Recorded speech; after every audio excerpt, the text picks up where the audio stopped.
Hello, everyone. I'm back. Sorry I've been gone for a while, but today we have Streets of Wonder 14. This is the route. In the video, you'll see that we kind of didn't follow this because we pulled an extra pack after pull number 8, but you'll get to see it. It was kind of intense. And these are the talents. I'm trying Shadow Pan for this season just because the 4-piece really makes it stand out in damage. My damage was a bit low for this run, but still. This is my gear. Mythic Sephorium. I have Signet and Sack Brood. Another Prism as well. I need to do some runs and try these out. But as you can see, 718 item level. It's pretty standard for this far into the season. I got my Abyss weapon pretty early. So let's get right into it. So one thing that you'll notice is that there is no sound. And since I haven't recorded any videos in a while, I kind of forgot how to set up my OBS and I forgot to capture sound.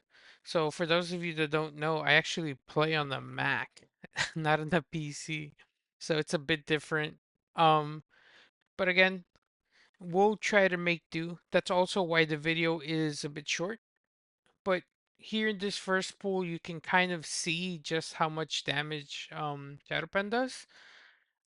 I'm still experimenting with it. I don't like playing Shadowpan. I've never liked it. I've always played Master of Harmony, even season 1. So it's still kind of weird to me that I'm trying to get as many first strike procs as possible during a specific Weapons of Order window and such. I know there's really good brewmasters who do like 25 million damage or something in this pool. I'm not there yet, but I'll get to it. Either way, you'll get to see that having not the best DPS can still get you the time keys as long as you do things correctly.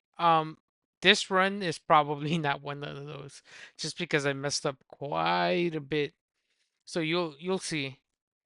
Like here, there's no reason for me to have the whole group right next to those line beams. So you can see we also didn't get enough casts off.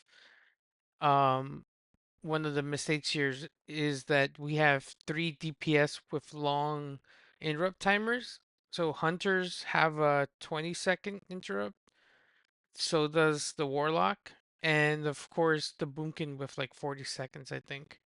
So it wasn't the best. Most of the interrupting was up to the healer and myself, but sometimes we can't really do it. Here you kind of just want to pull as much of this trash into the mini boss or the boss. So I noticed that the mini boss was kind of low, so I started pulling more stuff. We should have lusted the mini boss or the boss immediately after we gathered all this. There I got a little bit low, so I had to use fortifying. But I taunted immediately and just going at it, right? The healer was probably too caught up trying to make sure that we weren't getting one shot, and he didn't lust. So in a little bit, I type it into the chat and let him know that he should lust this. It becomes a recurring thing where he kind of depends, or he or her kind of depend on somebody to tell him when to lust. But luckily, he lusted, or she lusted as soon as I had Weapons of Order up. I think that's when they typed, and that's why all of that popped up. Because I'm trying not to die while also telling them to lust, right? So Weapons of Order lined up with that. Had to move around for the cell, but that's pretty much straightforward. You kind of want to tank this around the perimeter, just because those weapons drop sometimes near where he's at. So if you bait them out on top of him, it gives the range and the healer more space to run away when they had the containment cell, like here. They should also do their part and kind of stand around the edge to bait those weapons. But that's pretty much this whole fight. It wasn't too bad. My DPS here probably could have been a little bit better, but again, I'm still trying to learn Shadow Pen.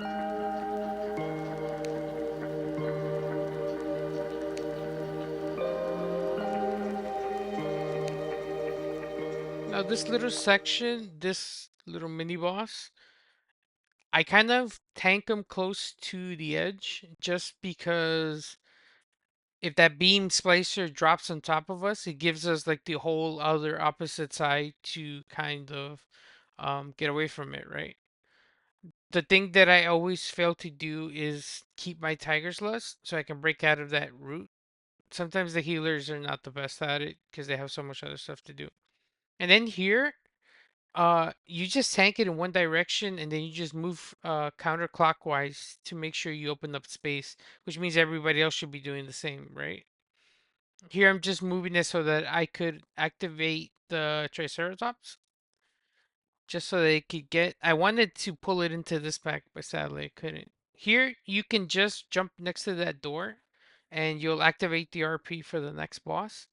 Now here, there's a little strat where you can snap the Direhorn and all of these Nightclaws on top of that little cart. I fail at it, but for the purpose of this video, I kept going at it, right?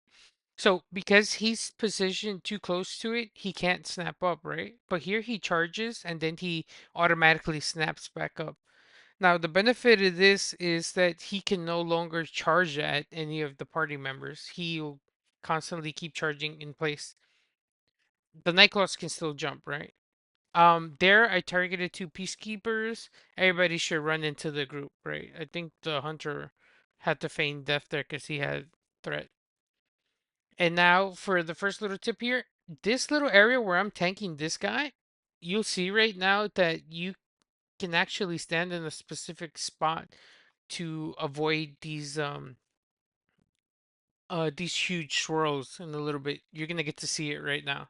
So when he does this, you can stand right there and nothing will hit you, right? There, I like sweep to break him out of that. But it's a nice little thing to know that there's a little open spot there. And then everything else is just pretty straightforward. Pull this little mini boss. Gotta avoid all of those. They almost one shot the hunter there. This I kind of messed up. So normally you want to tank him in a corner because when this robot dies, the orbs will spawn around his body. But if the orbs don't have anywhere to bounce out of, like as you can see there, some of them are stuck on the wall to my left, they'll just stay in place, right? So you kind of want to tank it to an area where at least a good part of his body is keeping those orbs from running out when it dies. There I kind of failed again because I had to run out to tag the next boss, right? And he just dies there. Some of the orbs can still get trapped, but the majority of them still break out. And then this, you can stay inside of the whirlwind. You just need to make sure that you have a good absorb. And the rest of this fight is pretty straightforward again.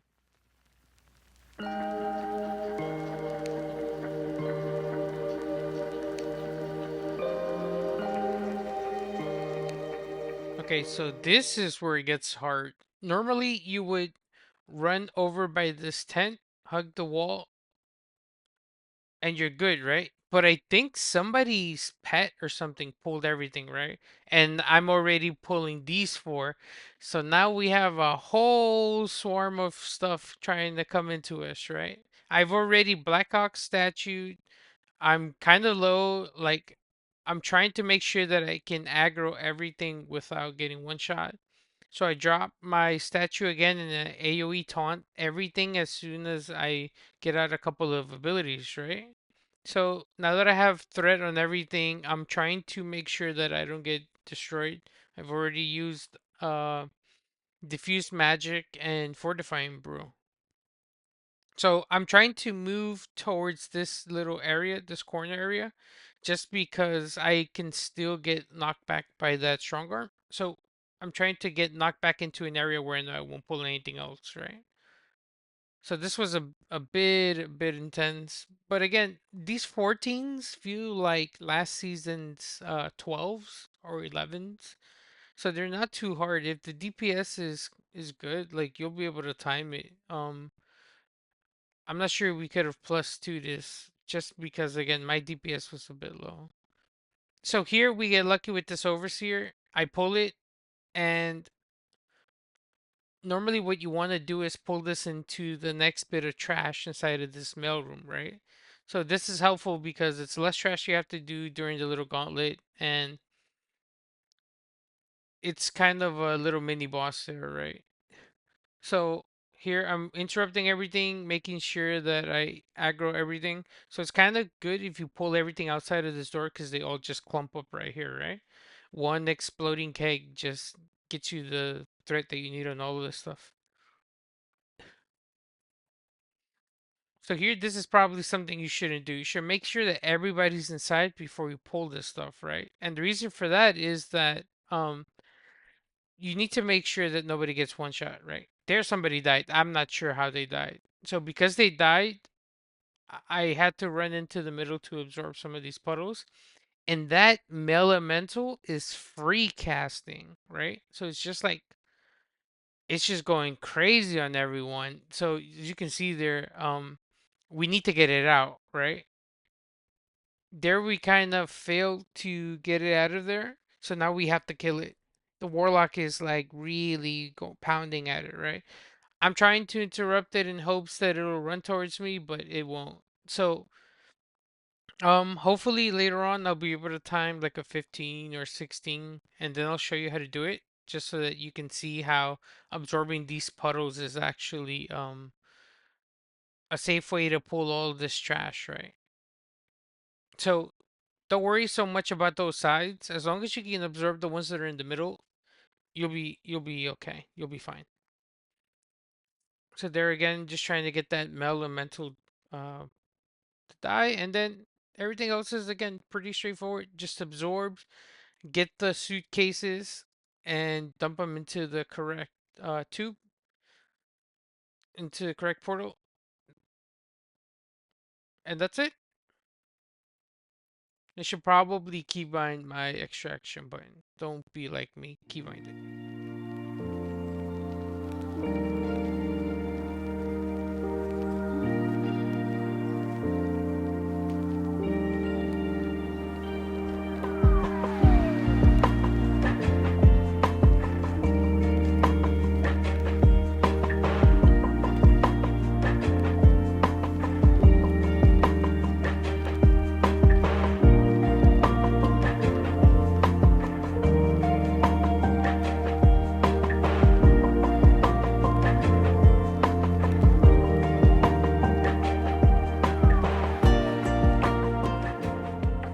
Now for the Gauntlet area. So this week I've seen this bug out.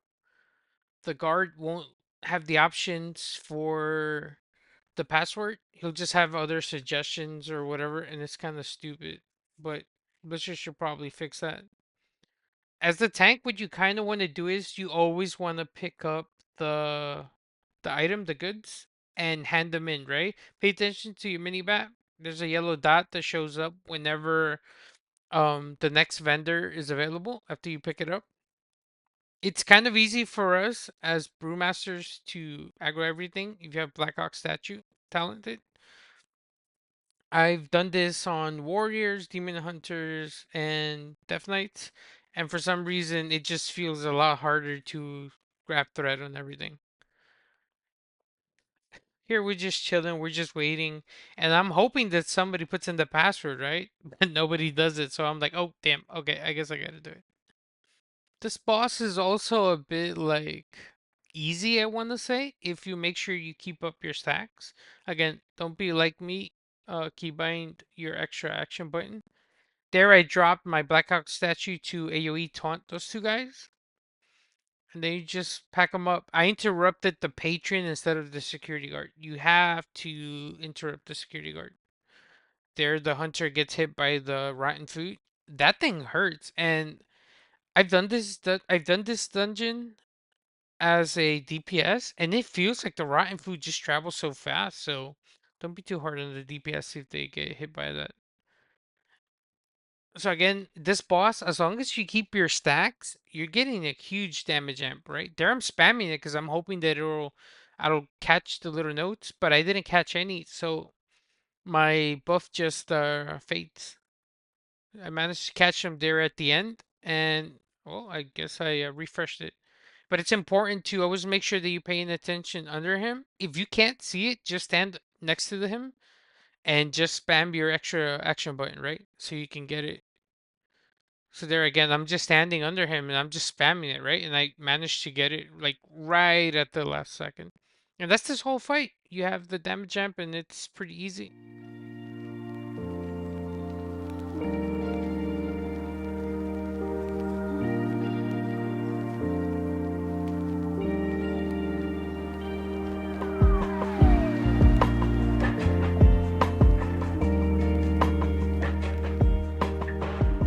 If we didn't pull that extra pack in the middle, we would just pull this Peacekeeper into this guy, right? You can skip this guy as a Brewmaster. It's kind of easy. You would just taunt them and roll them to the opposite side to make sure your whole team goes up there and takes the transporter. Then you would just go back to the middle, use the Shadow Melt potion, and then just take it up yourself. He gives like 8%, so I guess it's not that bad. But in these quote unquote lower keys, it's not that bad to do it.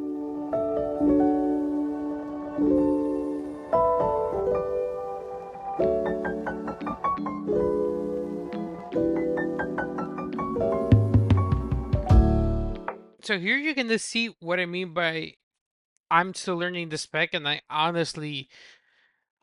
could be a little bit slow. I don't know, but I sometimes I just don't get it. So here in my weapons of order window, you're gonna see how I waste a lot of cooldowns, a lot of globals, doing stuff that I shouldn't. Right? Like, why am I running away? I could kite them like closely, right?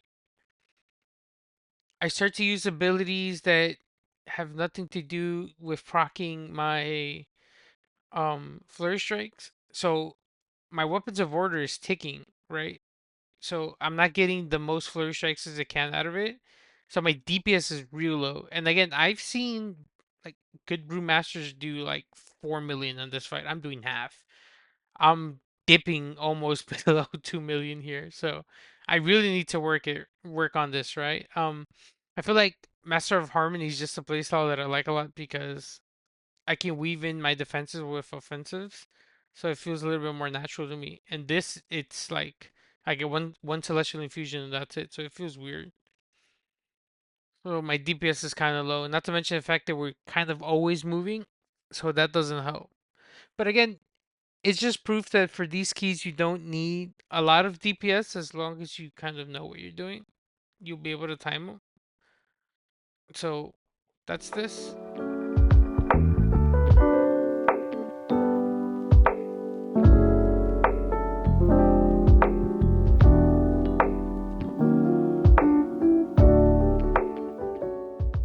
And with that, that's 14 streets. Will spend more time on my Brewmaster just because I want to get him over 3,500 at least, and I know I can. These are the damage and healing meters. Again, my damage, 3.96 million overall, is super low. I could be doing at least 4.5 at worst. These are my damage charts. Brand of Ceaseless Ire, I need to get the heroic version. It's so good. Um, Healing meters again. Celestial Infusion is pretty good. The Vengeful Void Barrier is also good from Brand. So that's 14 streets. I'll be sure to time a lot more. It's just that I'm in a guild now who raids and they're trying to progress Mythic. So I have to play on 4 different tanks to gear them up for whatever the guild might need and also help people time some tens for gear. So I haven't really put a lot of time into my Brewmaster as much as I would want, but I will. So hope for the next video within the next 2 or 3 days. See you guys.